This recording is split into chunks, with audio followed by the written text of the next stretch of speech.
Good morning friends, welcome to my channel अनोखी मोहब्बत और आप देख रहे हैं unconditional love bonus episode. Last part में हमने देखा था कि जहां पर जो कायरा रहती है वो दिल्ली जाने के लिए बहुत ज़्यादा मना करती। कायरा के ससुर जी और रिद्धि दोनों से बहुत ज़्यादा फोर्स करते हैं कि तुम जाओ, जो होगा देखा जाएगा, तुम्हारा मन करे तो जॉब करना, नहीं करे तो मत करना, पर जाओ तो सही। और कायरा इस बात पे एग्री भी हो जाती है और वो रिद्धि के साथ दिल्ली चली जाती है। जब वो दिल्ली वहाँ जाती है तो उसमें बहुत मल्टीपल्स राउंड होते हैं। पहले रिटन टेस्ट होता है जिसमें ये लोग चीटिंग करते हैं, मतलब मोहिनी भी चीटिंग करती है, परी भी चीटिंग करती है और तनु भी चीटिंग करते हैं। चारों लोग चीटिंग करके वो इंटरव्यू पास कर लेते हैं। जब सेकेंड राउंड होता है तब डिबेट राउंड होता है और इस डिबेट राउंड को भी ये लोग काफ़ी अच्छे से क्लियर करते हैं। और जो थर्ड राउंड होता है वो जीडी राउंड होता है, उसको भी वो लोग क्लियर कर लेते हैं। अब जो फोर्थ राउंड होता है वो इंटरव्यू राउंड होता है जिसमें कायरा का इंटरव्यू लिया जाता है। जब कायरा का इंटरव्यू लिया जाता है तो कायरा बहुत बोल्ड एटीट्यूड में हर चीज़ अपने बारे में बता देती है। वो ये भी बताती है कि वो मैरिड है, पर वो किसके साथ मैरिड है वो ये तक भी बता देती है और वो कोई चीज़ छुपाती नहीं है। और जब रिज़ल्ट आता है तो रिज़ल्ट में कायरा को भी जॉब मिलती है। बाकी उसके फ्रेंड्स को तो सबको जॉब मिली जाती है, पर कायरा को उसकी मर्जी से जॉब मिलती है और वो भी अहमदाबाद में मिलती है। और ये देख के कायरा काफ़ी ज़्यादा शॉक्ड हो जाती है। अब उसके आगे कायरा काफ़ी ज़्यादा शॉक थी। वो अपनी फटी फटी आंखों से सिर्फ इंटरव्यूअर को देख रही थी। तभी वहाँ से वो मैम बोलते हैं कि तुम स्टेज पर आओ कायरा। कायरा रिद्धि की तरफ देखती है और रिद्धि तो स्माइल कर रही रहती है, वो काफ़ी खुश होती है, तो वो उसे बोलती है कि तुम जाओ तो कायरा वहाँ से उठती है और उठकर जाने के लिए तैयार हो जाती है।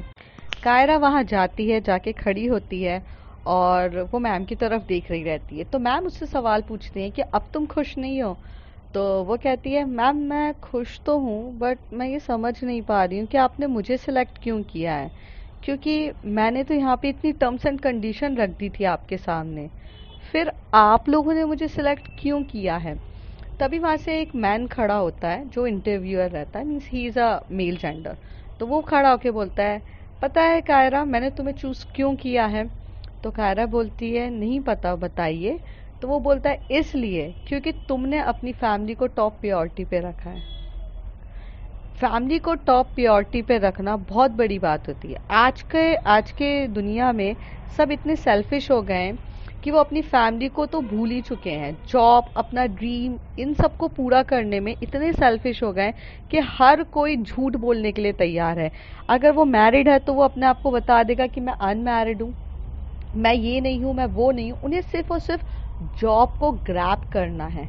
उन्हें बस अपनी जॉब चाहिए जिसके लिए वो शायद कुछ किसी भी हद तक गुजरने के लिए तैयार हैं। पर मैंने यहाँ तुम में ये चीज़ देखी कि तुमने सबको सच सच कहा। तुम्हारे अंदर ना वो लालच नहीं है जॉब को लेने का, जबकि तुम्हें अपनी जॉब अपने आत्मसम्मान और अपनी क्या बोलते हैं सच्चाई के साथ चाहिए। वो चीज़ क्वालिटी मुझे अच्छी लगी। इसका मतलब है कि तुम अगर हमारी कंपनी में काम करोगी तो अपना काम पूरी ईमानदारी से निभाओगी। चाहे कंपनी में गलत भी हो रहा होगा तो तुम सही का साथ दोगी। इससे तुम्हारी ये क्वालिटी मुझे दिखाई दी। दूसरी क्वालिटी मुझे ये दिखाई दी कि जो इंसान अपनी फैमिली को टॉप प्रायोरिटी पे रखता है तो वो अपनी फैमिली के लिए अगर उसे जॉब करके अर्न पैसे करना है तो वो उसके लिए सबसे ज़्यादा ज़रूरी होगा पैसा कमाना, क्योंकि अगर उसे अपनी फैमिली को खुश रखना है। और एक चीज़ याद रखो, कभी भी ग्रह गृहस्थी वाला इंसान जॉब स्विच फटाफट नहीं करता है। वही लोग जॉब स्विच फटाफट करते हैं जिन्हें नई नई अपॉर्चुनिटी चाहिए, जो इंडिपेंडेंट होना चाहिए, जिनके ऊपर कोई रिस्पॉन्सिबिलिटीज़ नहीं होती। पर एक रिस्पॉन्सिबल इंसान अपनी कंपनी के प्रति भी रिस्पॉन्सिबिलिटी दिखाता है और अपनी फैमिली के प्रति भी रिस्पॉन्सिबिलिटी दिखाता है, और वो इंसान अपनी जॉब पे कंसिस्ट तरीके से रहता है। ये सारी क्वालिटी मैंने तुम्हारे अंदर देखी, इसलिए मैंने तुम्हें ये जॉब ऑफर करी। हालांकि अहमदाबाद में कोई भी अपॉर्चुनिटी नहीं है, पर तुम्हारे स्किल्स और तुम्हारे चीज़ों की वजह से मुझे लगता है तुम्हें एक चांस देना चाहिए। इसलिए अहमदाबाद में बहुत जल्दी तुम्हारे लिए वैकेंसी मैं क्रिएट करूँगा और तुम वहाँ पर जाकर रहोगी। ये सुनकर तो कायरा काफ़ी ज़्यादा शॉक्ड हो जाती। उसे तो पता भी नहीं था कि उसकी इन सारी मतलबों का ट्रांसलेट सामने वाला इस तरीके से करेगा, और वो काफ़ी ज़्यादा खुश होती है और वो क्लैप कर रही रहती है। तभी वो कहता है कि एक चीज़ और मैं तुम्हारे बारे में कहना चाहूँगा कायरा, कि तुम बहुत लकी हो जिसे तुम्हें ऐसी फैमिली मिली है जो तुम्हें हर चीज़ में सपोर्ट करती है। तुम्हें तो प्राउड होना चाहिए और अपनी प्रोफेसर वाइफ को तो बुलाना चाहिए स्टेज पर। जैसे ये बात बोलते तो वहां पर ना पूरे के पूरे लोगों को, जिनको पता भी नहीं रहता है कि कायरा मैरिड हो चुकी है, किसी को ये भी नहीं पता रहता है कि कायरा ने कब शादी कर ली और कब उसकी शादी किससे हुई है, किसी को नहीं पता रहता है। लेकिन वो जैसे ये बोलता है तो सबके सब शॉक्ड हो जाते हैं और कायरा एकदम से रिद्धि की तरफ दिखाती है, अपना हाथ बढ़ाती है और रिद्धि फिर स्टेज पर आती हैं। तो रिद्धि खड़ी होती है कायरा के बाजू में और कहती हैं कि thank you sir for giving her opportunity. तो कहते हैं कि आपने उसे ट्रेन किया है, आपके गाइडेंस पे है, आपके बारे में तो मैं कुछ भी नहीं जानता था, पर सच बताऊं मैंने कुछ सिर्फ और सिर्फ 15 मिनट के अंदर आपके बारे में इंफॉर्मेशन निकाली कि आपकी वाइफ इतने प्राउडली बोल कर गई कि रिद्धि शाह मेरी वाइफ है। तो मैंने भी सोचा भाई ये रिद्धि शाह है कौन, और आज आपकी बायो के बारे में जाना तो पता चला कि आप तो काबिले तारीफ हैं। तो वो रिद्धि सर को हाथ जोड़ते हुए बोलती है, सर काबिले तारीफ मैं नहीं हूँ सर, कोई नहीं होता है, मुझे तो डाउन टू अर्थ रहना पसंद है। मैं काबिल हूँ या नहीं है ये तो वक्त ही बताएगा, पर सिर्फ मैं अपनी चीज़ों के लिए जितना मुझसे इनिशिएटिव करते बनता है मैं वही चीज़ें करती हूँ। और सर बार बार मेरी इतनी तारीफ ना करिए, मुझे अच्छा नहीं लगता है। तो ये चीज़ें, और आपने मैं ये मुझे काफ़ी अच्छा लगा कि आपने जो कायरा को चांस दिया है वो उसकी काबिलियत पे दिया है। तो वो कहते हैं हाँ उसी की काबिलियत पे दिया है। तो यही वो बोलती, फिर वो वहाँ से निकल जाती है। कायरा तो काफ़ी ज़्यादा खुश होती है कि उसकी इतनी ज़्यादा तारीफ होती है। जैसे ही वो वहाँ से स्टेज से निकलती है तनु आके उसे हक करती है और मोहिनी भी और परी भी उसे हक कर रहे थे। चारों ने उसको इतने टाइटली हक किया रहता है कि वगैरह। लेकिन जो कायरा रहती है उसे अपनी वाइफ से बहुत प्यार रहता है, तो वो कभी भी ये नहीं बताना चाहती थी कि ये लोग भले आ गए मेरी लाइफ में लेकिन तुम जाने। तो वो अपना हाथ पकड़ी रहती है, रिद्धि का हाथ ही नहीं छोड़ती है। रिद्धि ये देख रही रहती है, उसका रिद्धि ने हाथ छोड़ दिया था ये सोचकर कि वो अपने दोस्तों को अच्छे से गले लगाए, पर वो हाथ ही नहीं छोड़ती रहती है। और फिर रिद्धि की तरफ कायरा नज़र से दिखाकर ये बोलती है, मेरे लिए सब कुछ तुम हो, तो मेरा हाथ छोड़ने की बात करना भी मत। जहाँ पर कायरा की ये हरकत रिद्धि समझ जाती है, उसे रिप्लाई करते हुए देती है कि हाँ जी ठीक है। फिर यहाँ पर तनु बोलती है मैम पार्टी तो बनती है, तो कहती ज़रूर पार्टी बनती है, चलो फिर चलते हैं पार्टी करने के लिए। और ये लोग जब कैंपस सिलेक्शन हो जाता है फिर वो लोग वहाँ से जाते हैं। करीब शाम का कुछ 4 या 5 बजे रहते हैं और 10 बजे एक्चुअल में ट्रेन रहती है इन लोगों की वापस अहमदाबाद जाने के लिए। तो शाम का जो टाइम रहता है उसके टाइम पर ये लोग रेस्टोरेंट पे जाते हैं, वहाँ पर अपनी पार्टी कर रहे रहते, कोल्ड ड्रिंक्स बनाते थे और सब कुछ जो बिल होता है वो इस बार रिद्धि पे करती है। तो तभी वहाँ से जो मोहिनी रहती है वो कहती नहीं नहीं हम इक्वली कंट्रीब्यूट करेंगे।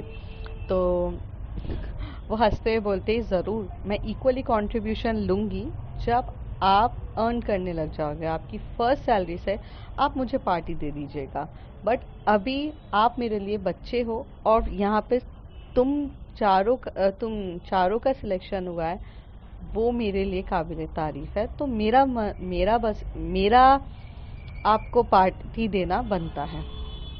सॉरी थोड़ा सा फ्लो में नहीं निकला, मेरा आपको पार्टी देना बनता है, रिद्धि कहती है। तो कायरा तभी सबको इशारों में कहती चुप हो जाओ, वो नहीं मानेंगी, तुम लोग चुपचाप पार्टी करो। और रिद्धि को तो पता ही रहता है कि कायरा को क्या चीज़ें अच्छी लगती है, तो वो सब कुछ खाने के लिए वही चीज़ ऑर्डर करती है। सब अपनी पसंद से चीज़ें ऑर्डर करते हैं, फिर ये लोग इस तरीके से खाना पीना खाते हैं, इंजॉयमेंट करते हैं। तभी वहाँ से रिद्धि को फ़ोन आता है, तो उसके डैड का फ़ोन आता है। डैड को भी काफ़ी ज़्यादा चिंता रहती है कि उनकी बहू का निकला है कि नहीं, उनकी बहू ने कैंपस सिलेक्शन किया है कि नहीं, उनकी बहू कहाँ बिजी है, उनकी बहू को क्या हुआ है, सब कुछ उनको जानना रहता है। तो वो रिद्धि को कॉल करते हैं। रिद्धि थोड़ा सा बाहर जाती है और अपने पापा को अपनी सारी बताती है। उसके पापा भी बहुत प्राउड फील करते हैं अपने बच्चों पर, क्योंकि पहले जो रिद्धि रहती है वो भी ये बोल्ड एटीट्यूड रखना पसंद करती है और सेम चीज़ कायरा ने भी ये रखी। कोई भी अपने रिलेशन को लेके शर्मिंदा नहीं था और ना दुनिया से हाइड होना चाहता था, क्योंकि अगर जो चीज़ क्लियरली है वो क्लियरली है। आखिर ये लोग काफ़ी अच्छे से पार्टी करते हैं और इन्जॉय करते हैं और यहाँ से जाने का समय हो जाता है। रिद्धि और कायरा यहाँ से जाने के लिए तैयार हो जाते हैं, तो इनको रेलवे स्टेशन तक तीनों लोग छोड़ने आते हैं। मतलब मोहिनी जाती है, परी जाती है, तनु जाती है, सब छोड़ने जाते हैं। यहाँ पर जो पुनीत रहता है वो एक्चुअली अपनी फैमिली के घर गया रहता है। कुछ उसकी फैमिली के कुछ इश्यूज हो जाते हैं, इसलिए तनु के साथ उसका बॉयफ्रेंड नहीं रहता है। फिर जब जाते हुए कायरा बोलती है कि रिद्धि, आज जो कुछ भी हूँ मैं सब आपकी वजह से हूँ। तभी रिद्धि कहती है मेरी वजह से कुछ नहीं हो। और ये लोग अपने एसी कंपार्टमेंट में चले जाते हैं। जहाँ वो एसी कंपार्टमेंट में जाते हैं वहाँ पर अभी तक उनकी 2 बोगी और रहती है, मतलब सेकंड क्लास एसी रहती है, तो उसमें 2 बर्थ और रहती है, तो उस 2 बर्थ में कोई आया नहीं रहता है, तो ये लोग अकेले रहते हैं। तो तभी जो कायरा होती है कि तभी रिद्धि के पास आके बोलती है मुझे कुछ करना है। तो कहती है कि क्या करना है आपको, और हम ट्रेन में हैं। तो कहती है कि हाँ अभी कोई भी नहीं है, मुझे आपको किस करने की बहुत क्रेवीनेस हो रही है, और बहुत ज़्यादा टाइम से क्रेवीनेस हो रही है, और मैं किस भी नहीं कर पा रही आपको। आपको पता है मुझे आपको किस करने की इतनी इच्छा हो रही थी कि मैं स्टेज के सामने आपको किस कर दूँ, इवन मैं वहाँ से उतर कर आकर आपको किस करूँ। मुझे इतना पागलपन हो रहा था, पर मैंने सोचा इतना भी बोल्ड होना अच्छी बात नहीं होती है। तो रिद्धि कहती है अच्छा हुआ आपने ये थोड़ी बोल्डनेस अपनी कंट्रोल कर ली। तो कहती है अब नहीं करने वाली हूँ।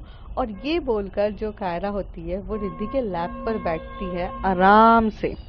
रिद्धि के लैप पर बैठती है आराम से और रिद्धि के बालों को साइड करती है और पहले तो उसकी नेक पे किसेस करना स्टार्ट कर देती है। उसे ये चीज़ पता थी कि अगर रिद्धि के नेक पे किस करो तो रिद्धि एक्टिवेट बहुत अच्छी होती है, और जब वो एक्टिव होती है तो वो किस भी बहुत अच्छे से करेगी। इसलिए वो डायरेक्ट लिप किस करने के बजाय उसकी नेक पे किस करने लगती है। यहाँ पर धीरे धीरे जो हमारी रिद्धि रहती है उसका भी नशा थोड़ा चढ़ने ही लगता है, उसे अंदर ही अंदर थोड़ा सा नशा होने लगता है। और फिर जब वो देख लेती है कि उसकी आंखों में वो नशा आ चुका है, तब वो फटाक से उठती है और रिद्धि के लिप्स को अपने लिप्स से लगा देती है। पहले वो अपर लिप को किस कर रही रहती है बहुत प्यार से, फिर वो थोड़ी देर में लोअर लिप किस कर रही रहती है, और दोनों लिप्स को वो बहुत किस कर रही थी। इस बार वो थोड़ी सी वाइल्ड हो जाती है, तो वो टंग किसेस भी करना स्टार्ट कर देती है। वो थोड़ी देर तक, मतलब 10 से 10 मिनट तक तो वो बहुत डीपली तरीके से किस कर रही रहती है। फिर थोड़ी देर के बाद सच्ची में सांस लेने को रिद्धि को प्रॉब्लम होती है, इसलिए वो उसे थोड़ा दूर करती है। और थोड़ी देर के बाद रिद्धि समझ जाती है कि अभी फिर से कायरा का मन नहीं भरा है, उसे और करना है। तो जैसे ही वो पास आ रहे हैं तभी उनको एक आवाज़ आती है जहाँ पर उनकी बर्थ के पास बैठने आ रहे हैं। तभी वो कहती है चलो बैठ जाओ नॉर्मल। तो वो नॉर्मल होके बाजू में बैठ जाती है। फिर उसकी जो तड़प रहती है वो ख़त्म ही नहीं हो रही रहती है कायरा की, तो वो उसका हाथ को बहुत जम के पकड़ती है और अपना जो सर होता है वो उसकी शोल्डर पे रख देती है। तो यहाँ पर जो रिद्धि भी समझ जाती है, और रिद्धि अपना हाथ आगे करती है और उसके दूसरे मतलब उसको आराम से हक करती है, साइड हक, और उसके जो बाजू का शोल्डर होता है उसे वो रब कर रही रहती है। और जैसे वो बता रही कि कोई नहीं बेबी, घर जाके हम कर लेंगे, तुम टेंशन मत लो। तो उन लोगों का इस तरीके से क्यूट कपल चल रहा रहता है। दूसरी तरफ जो हमारी तनु रहती है वो कैब बुक करती है और वो यहाँ से डायरेक्ट अपने घर जाती है। एक्चुअली वो हॉस्टल में नहीं थी, वो यहाँ से अपने डायरेक्ट घर जाती है, अपने रिलेटिव के घर। यहाँ पर उसकी एक आंटी रहती थी जिनके यहाँ वो कभी कभार आती थी वक्त बिताने के लिए, तो वो आंटियाँ चली जाती हैं। यहाँ पे मोहिनी और परी एक दूसरे को देख रहे रहते हैं। मोहिनी एकदम से परी का हाथ पकड़ती है और कहती है आपको पता है कि अब आप मेरे साथ ही रहने वाली हो। तो तभी परी कहती है पहली बात तो तुम आप करके बात ना करो, इतनी तहजीब की मुझे आदत नहीं है मोहिनी।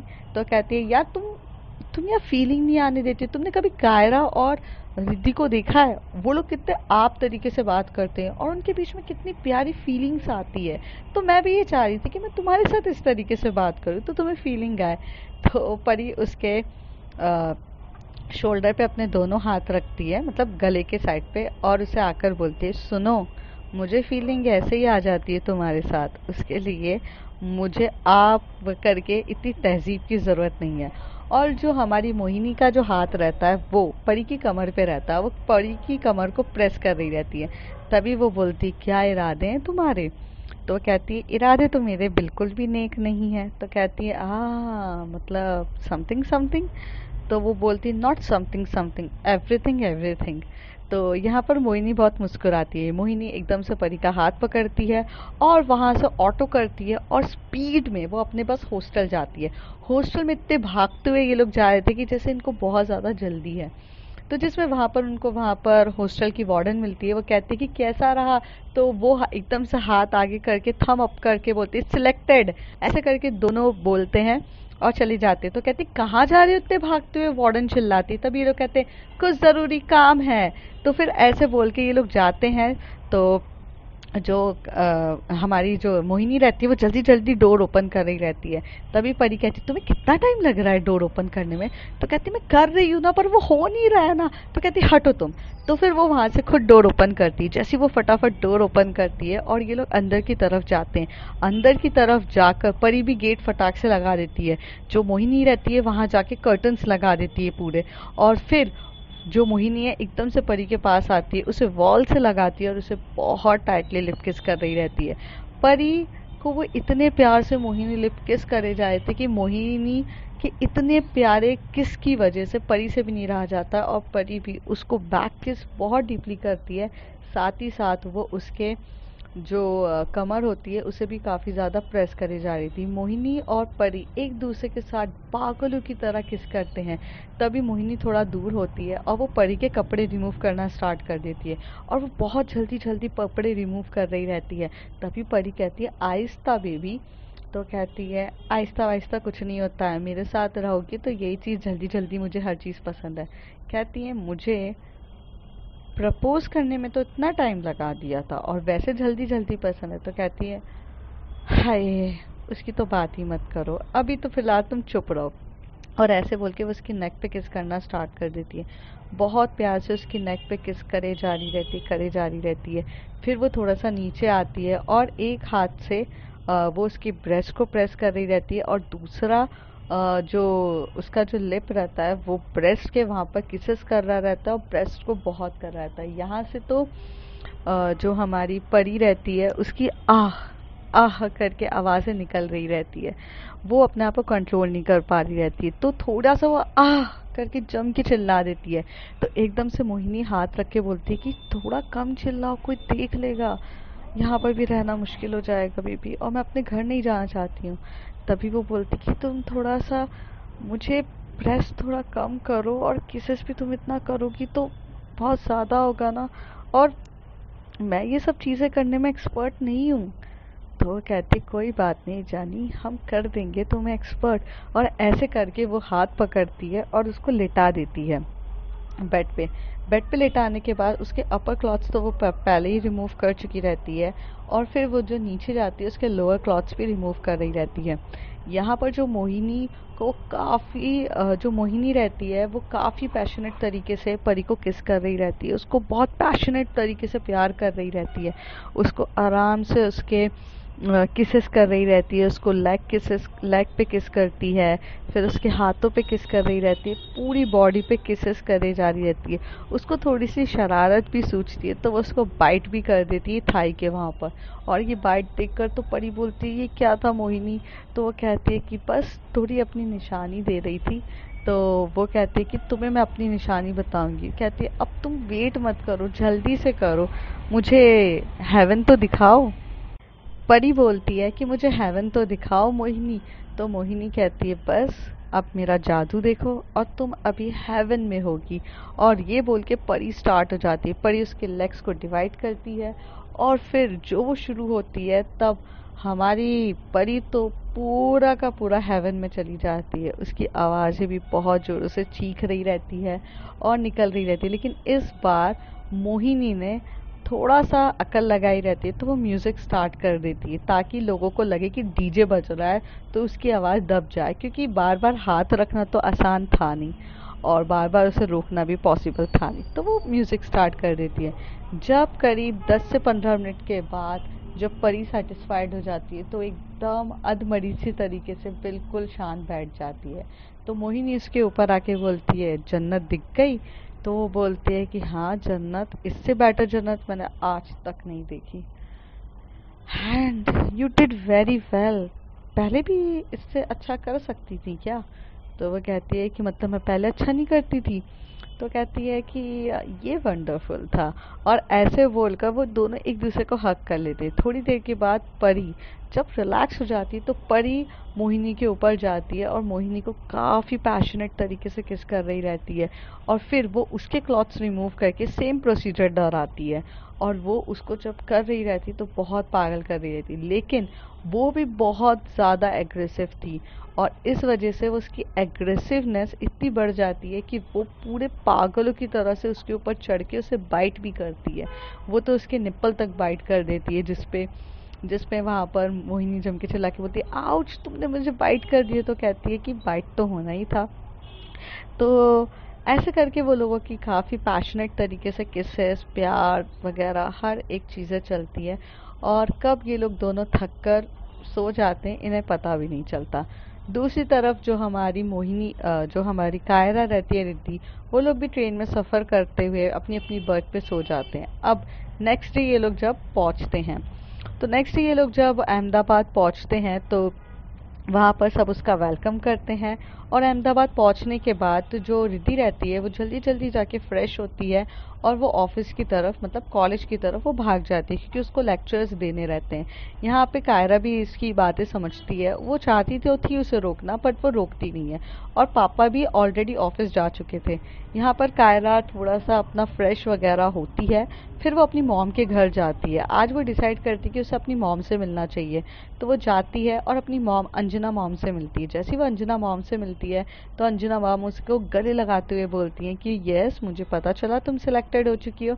तभी वो कहती है मॉम, मैंने तो आपको नहीं बताया, तो आपको कैसे पता चला? तो कहती क्यों, मेरी बहू रानी मुझे नहीं बताती क्या चीज़ें? मेरी बहू रानी बहुत अच्छे से ख्याल रखती है और तुम खुश हो ना कायरा उसके साथ? तो कहती मॉम, उनके जैसा इंसान मिलना मेरा नसीब है।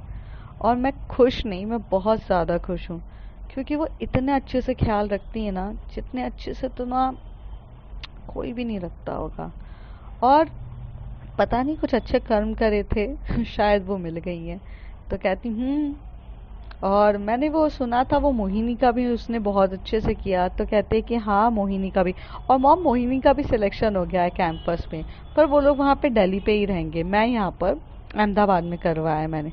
तो कहती चलो, इतनी तो अक्ल तुमने लगाई कि तुम्हें अपनी वाइफ को छोड़ के नहीं जाना चाहिए था। और मुझे इस बात की खुशी है कि तुमने कैंपस जो सिलेक्शन करा है अहमदाबाद का किया है। तो कहती कि हाँ। तो यहाँ पर अपनी माँ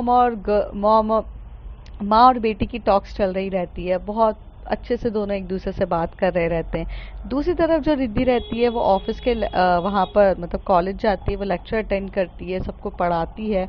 और फिर जब वो फ्री हो जाती है लेक्चर से तो तब वो रश्मि और जिया से मिलते हैं। तो रश्मि और जिया को भी वो सारी बातें बताती है, क्योंकि वो बेस्ट फ्रेंड्स रहते हैं। तो वो लोग भी काफ़ी खुश होते हैं। तभी वहाँ से जिया कहती भाभी जी का सिलेक्शन हो गया। चलो, भाभी जी सिर्फ भाभी जी नहीं है, स्मार्ट भाभी जी है हमारी। स्मार्ट भाभी जी ने झंडे गाड़ के आई हैं। चलो फिर मैं शाम को मैं तुम्हारे घर आएंगे, अपन पार्टी करेंगे। तो इस बात पे रिद्धि भी एग्री कर देती है। फिर ये लोग का मतलब ऐसे ही दिन बीत जाता है, शाम का टाइम आ जाता है जहाँ पर रश्मि और जिया भी आते हैं। वो लोग एक दूसरे के साथ काफ़ी अच्छे से पार्टी करते हैं और इन्जॉय कर रहे रहते हैं। जिसमें जिया एक गिफ्ट लेकर आती है। वो एक गिफ्ट जो रहता है जब वो कायरा को देती है तो कायरा बहुत एक्साइटमेंट में वो गिफ्ट ओपन करती है। वो एक्चुअल में एक लाफिंग बुद्धा रहता है। वो ये कहते हैं कि बोला जाता है कि लाफिंग बुद्धा अगर अपने दोस्तों या अपने रिलेटिव्स या अपने करीबी इंसान को दिया जाए, वो एक बहुत अच्छा लकी चार्म कहलाता है। तो मैं ये चाहूँगी कि तुम ये लकी चार्म को अपने साथ हमेशा कैरी करो और ज़िंदगी में हमेशा से उतना आगे तक बढ़ो कायरा, जितना तुम्हें बढ़ना है, और जितना कुछ ऐसा धमाका करो जो किसी ने नहीं किया हो। तो इतने अच्छे से विशेस देती है जिया मतलब कायरा को। तो कायरा को भी ज़्यादा खुशी हो रही रहती है। कायरा भी काफ़ी ज़्यादा एक्साइटेड रहती है और उसे चीज़ें कुछ बहुत अच्छी लग रही रहती है ये सुनकर। फिर इन लोगों की शाम की भी पार्टी ऐसी हो जाती है। फिर ऐसे ही करीब 1 महीना बीत जाता है, सब अपने डेली काम के रूटीन में बिजी रहते हैं। ऐसे ही 1 महीना बीत जाता है, सब अपने डेली काम की चीज़ों में काफ़ी ज़्यादा बिजी रहते हैं।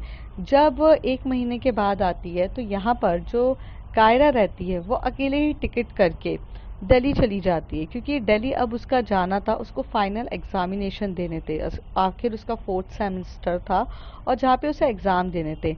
यहाँ पे रिद्धि रोज कायरा से फ़ोन पर बात करती है और उसे समझाती थी। उसे जो भी डाउट्स होते थे वो लोग वीडियो कॉल के थ्रू क्लियर करते थे, या फिर वो स्काइप में आते थे। वो लोग, उनकी अलग ही कन्वर्सेशन चल रही रहती है। और इस ड्यूरेशन में जो रिद्धि रहती है वो अपने नाना नानी के घर पे रुकी रहती, सॉरी, जो कायरा रहती है वो अपने नाना नानी के घर पे रुकी रहती है। और नाना नानी को भी उनका इस तरीके से बिहेवियर काफ़ी अच्छा चल रहा था। 1 महीने मतलब एक हफ्ते के बाद आखिर आराम से इन लोगों के एग्ज़ाम्स ख़त्म हो जाते हैं। और एग्ज़ाम्स ख़त्म होने के बाद रिद्धि यहाँ पर कायरा यहाँ पर आ जाती है। फिर रिद्धि और कायरा की नॉर्मल लाइफ चल रही रहती है। करीब 3 मंथ्स के बाद जो रिद्धि होती है वो कायरा से कहती है कि तुम इतनी अपसेट क्यों बैठी हुई हो। तो कहती है मेरी जॉइनिंग आने वाली है। तो कहती है तो ये तो अच्छी बात है ना, और तुम खुश नहीं हो क्या अपने जॉइनिंग को लेकर।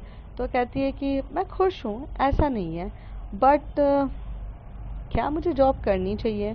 तो कहते हैं कि हाँ, तुम्हें जॉब करनी चाहिए, क्योंकि सेल्फ इंडिपेंडेंट होना बहुत ज़्यादा ज़रूरी है कायरा।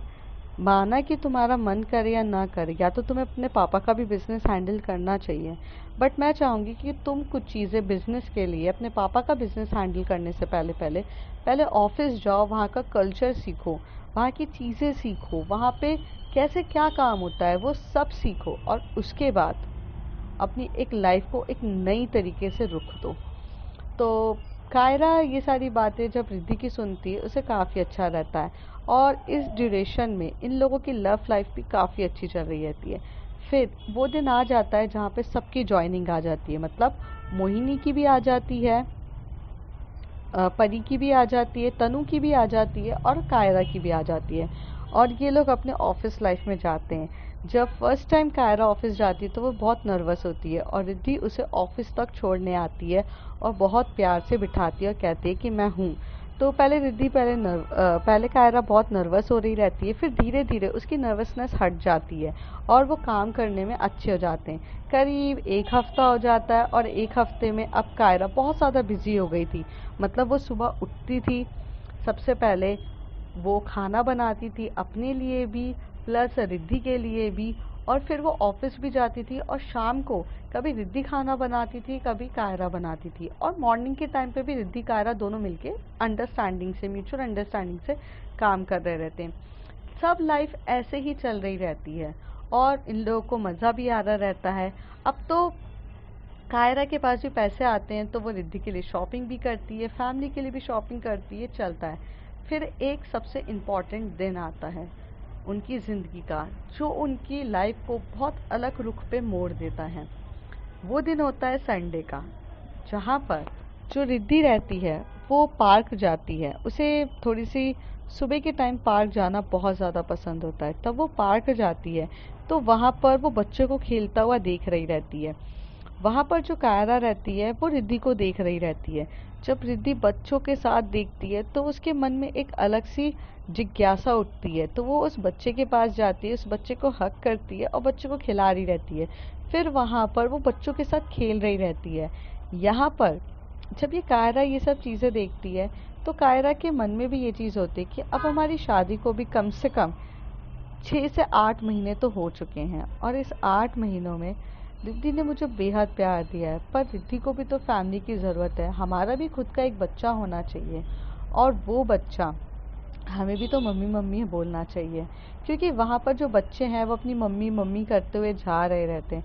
तो कायरा को ये चीज़ देखती है, और रिद्धि जिस तरीके से तलब के साथ वो बच्चे को देख रही रहती है, जैसे कि उसको खुद को भी एक बच्चा चाहिए, और उसका मन की वो जिज्ञासा को जो होती है कायरा पढ़ रही रहती है। तभी वो उसके पास आकर बोलती है, रिद्धि क्या हुआ है आपको। तो कहती कि देखो ना, बच्चे कितने खेलते हुए कितने क्यूट लगते हैं। तो तभी रिद्धि से कायरा पूछती है, आपको बच्चे पसंद है। तो कहती है कि हाँ, बच्चे किसको पसंद नहीं होते हैं। तो कहती है बच्चों को ना ध्यान रखना, बच्चों का ख्याल रखना बहुत ज़्यादा मुश्किल होता है रिद्धि। तो कहती है कि हम भी तो कभी छोटे थे, हमारी माँ बाप ने भी तो हमारा ख्याल रखा होगा। ये तो सबकी ज़िंदगी का एक पड़ाव होता है जहाँ पे उन्हें ये सब चीज़ें करनी पड़ती है। और यही तो एक जीवन की संस्कृति भी और यही संस्कार है यार। आई मीन प्रगति भी तो हमें यही सिखाती है, प्रकृति भी हमें यही सिखाती है कि एक पेड़ जब वो थोड़ा सा बढ़ता है तो वो फल देता है। तो वही चीज़ है, इंसान जैसे जैसे अपनी लाइफ को आगे बढ़ता है तो वो भी तो हमारी तरह पूरी कायनात में जर्नेशन डेवलप करता है।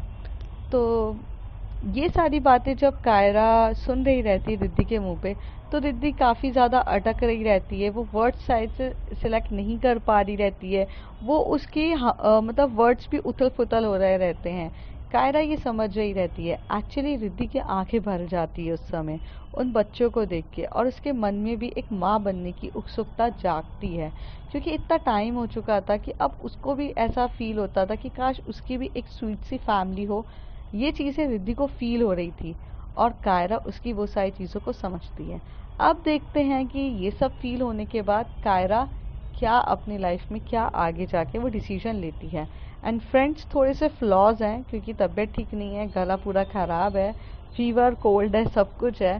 फिर भी मैं रिकॉर्ड कर रही हूँ क्योंकि मैं नहीं चाहती कि मैं कोई भी समय वेस्ट करूँ। तो इसलिए जो भी फ्लॉज है आप उसको इग्नोर करिएगा। तब तक के लिए bye bye, take care. If you like my story, like share and subscribe. Thank you.